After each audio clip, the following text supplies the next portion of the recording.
السلام عليكم ورحمة الله وبركاته. ازيكم عاملين ايه؟ يا رب تكونوا بخير. وحشتوني كتير. رجعت لكم دلوقتي هنعمل مع بعض بسكوت سريع لزوم بقى الشتاء. نعمل الشاي، بنبقى عايزين ناكل جنبه اي حاجة كده، فقلت نقوم نعمل مع بعض بسكوت سريع وطعمه حلو ومقاديره بسيطة.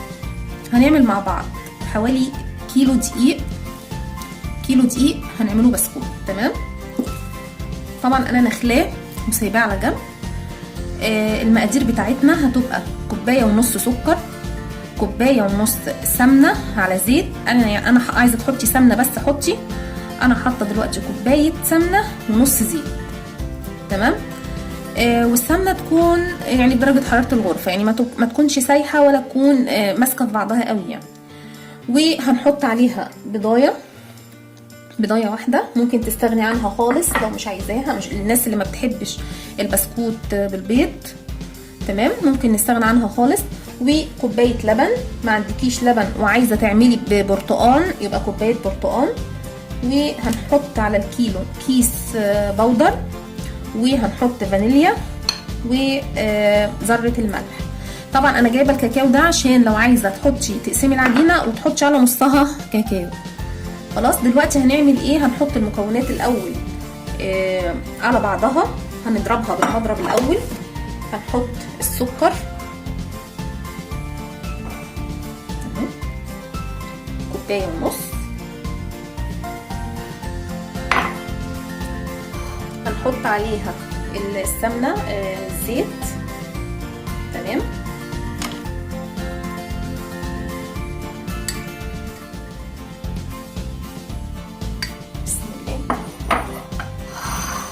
وهحط عليها البيضايه.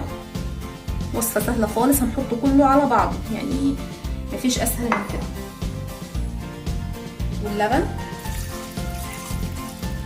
كوبايه لبن. طبعا انا عامله كله بنفس المعيار، الكوبايه المعياريه دي. تمام، يعني انا معايره المكونات كلها بالكوبايه دي، مفيش غير الدقيق اللي هو احنا حاطينه يعني كيلو دقيق معروف. خلاص، دلوقتي انا هشتغل هضربهم لحد لما المكونات كلها تدخل في بعضيها. انا هحط دلوقتي معاها الفانيليا.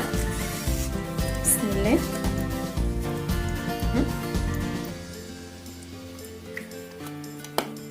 حطينا الفانيليا، هبدأ اضرب.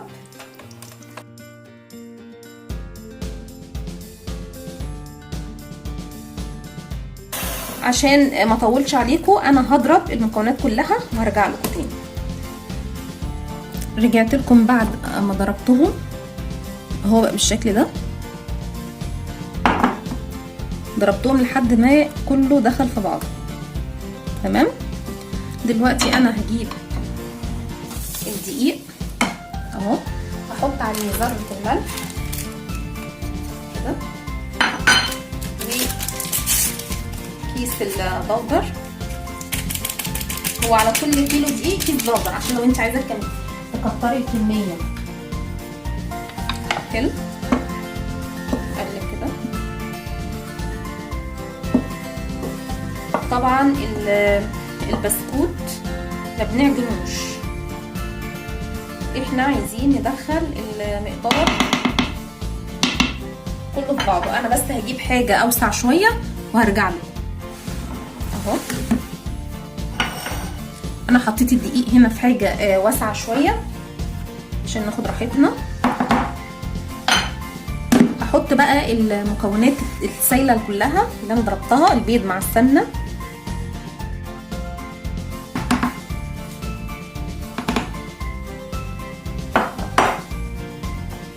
هقلب.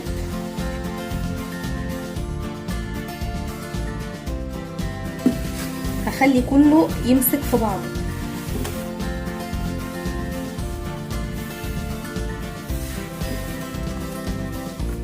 هعمل بايدي بقى عشان احس العجينه كده. بصوا، شوفوا انا بعمل ازاي، ما بعجنش.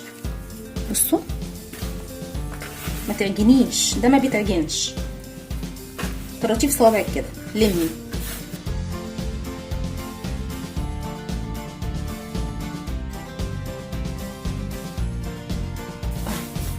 كده الدقيق كله دخل مع المقدار اللي احنا عاملينه.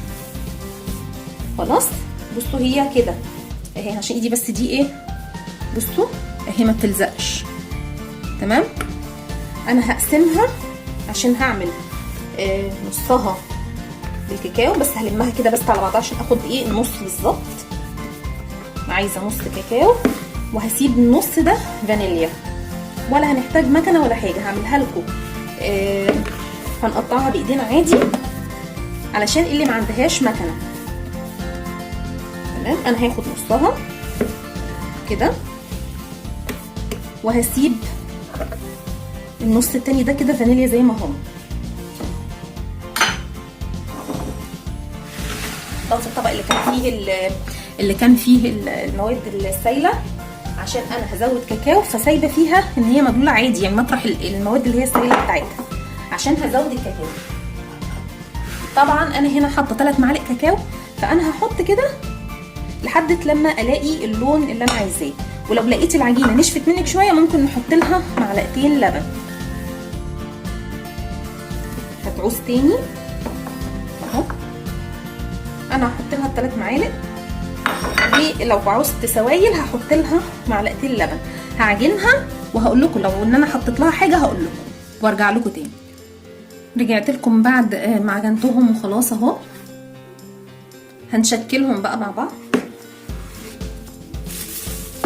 انا جبت كيس تلاجة وقطعته كده، هحط عليها نعمل الفانيليا، حته من الفانيليا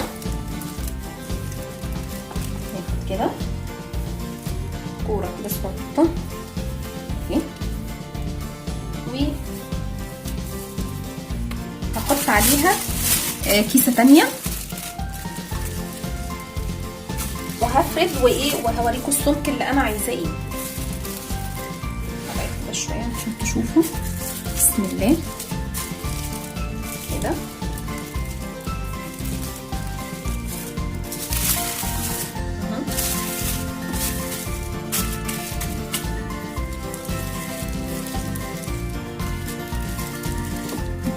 بسم الله. هفرد، عايزاها رقيقه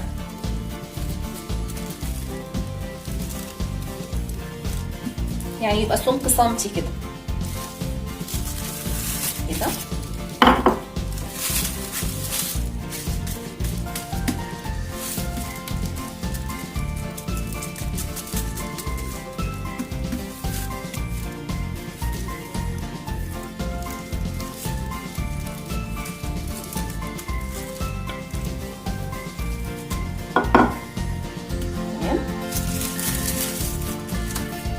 الصوم كده كويس.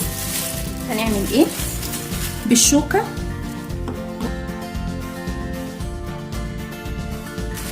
عندك بقى اي قطاعه استخدمي. انا عندي القطاعات دي، عايزه انت تعمليها مدوره باي غطا عندك، باي حاجه استخدمي اللي ايه المتاح عندك. شوفوا بقى سريعه اهي، مش هتاخد وقت معانا. خلاص هعمل كده، بس لازم كيسه لان هي رقيقه قوي يعني. بصوا عشان ارفع كده واخدها، بصوا السمك بتاعها شايفينه؟ تمام. عشان ما تتنفخ مننا، ما تبقاش منفوخه قوي، احنا عايزينها رقيقه. عندي هنا الصينيه مدهونه وهحط عليها، عندك ورق زبده حطي براحتك، بس انت لو دهنتي الصينيه يعني هتوفي بالغرض عادي. خلاص اهو.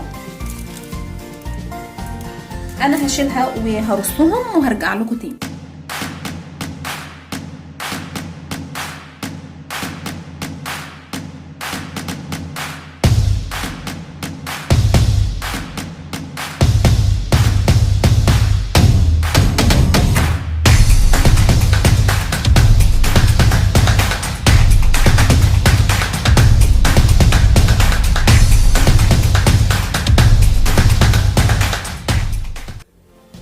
رجعت لكم تاني اهو. نعمل بقى واحده من الكاكاو.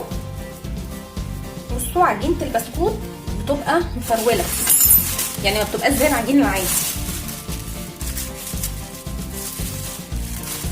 كده هبدا افرد. انا نسيت اقول لكم ان انا حطيت على عجينه الكاكاو 3 معالق لبن، يعني احنا حطينا 3 معالق كاكاو، فانا حطيت 3 معالق لبن ومعلقتين زيت. حلو. هعمل نفس الطريقه الثانيه. القطعه بتاعتنا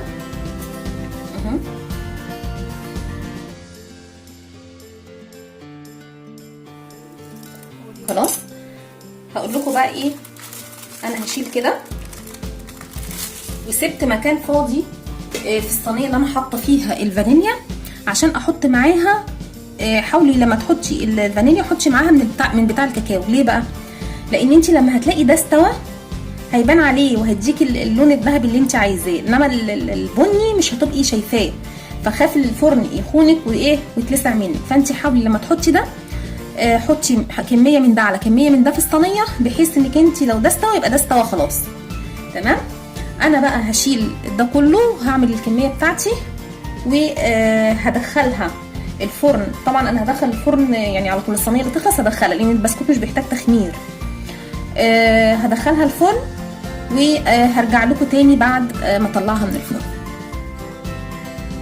ورجعت لكم تاني بعد ما خلصنا. انا حطيتها البسكوت على درجه حراره 200 وحطيتها على الصاجه اللي تحت 5 دقايق، وبعدين طلعتها على الشبكه 5 دقايق، يعني البسكوت اخد حوالي 10 دقايق بالظبط.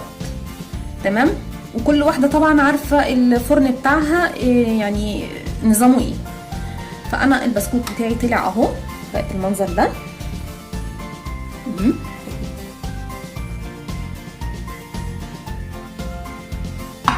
حلو جدا. وبصوا رقيق ازاي، مقرمش، بصوا مش مكتوم اهو، وطعمه حلو جدا وينفع مع الشاي لو عايزه يعني يبقى فطار سريع كده او سناك كده في وسط الولاد وهم بيذاكروا، مع بقى كوبايه شاي بلبن او نسكافيه. مش هقول لكم طبعا ده يتاكل مع ايه. شفتوا بقى منظره رائع جدا. وهي دي الكميه اللي طلعت لي من الكيلو ده، غير طبعا اللي الولاد كلوه ده اكيد يعني. تمام. بصوا شكله حلو جدا والطعم رائع وسهل، ما انتيش محتاجه مكنه ولا اي حاجه. انت عملتيه زي ما انا وريتك الطريقه كده. يا ريت تجربوه، واذا عجبتكم الوصفه ما تنسونيش بقى في اللايك والشير والسبسكرايب وتفعيل الجرس عشان يوصلكم مني كل جديد. واستنوني في وصفه جديده ان شاء الله. ويا ريت تدخلوا في صندوق الوصف هتلاقوا لينك صفحه المطبخ على الفيسبوك. يا ريت مستنيه اي مقترحات ليكم. ممكن عايزين تطلبوا اي وصفه او اي حاجه، او انتوا شايفين ان في حاجه ممكن اغيرها، يعني نبقى نتواصل عبر الصفحه. ومستنوني في وصفه جديده ان شاء الله. السلام عليكم ورحمه الله وبركاته.